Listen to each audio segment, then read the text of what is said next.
আল্লাহ যাকে খুশি করতে চায় তাকে ছেলে সন্তান দেয়, আর আল্লাহ যার উপর খুশি হয় তাকে কন্যা সন্তান দেয়। যারা মেয়ের বাবারা আছেন আজকে অন্তত বলেন আলহামদুলিল্লাহ। মুসা নবী আল্লাহকে জিজ্ঞেস করলেন, আল্লাহ কিভাবে বুঝবো যে তুমি খুশি হয়েছো? রব বলে, 3টা লক্ষণ দেখলে বুঝবা আমি রব খুশি হয়েছি। সুবহানাল্লাহ।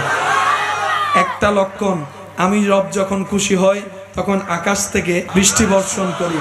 আমি রব যখন খুশি হই তখন আমার বান্দার ঘরে মেহমান পাঠাই, বান্দার ঘরে মেহমান পাঠাই।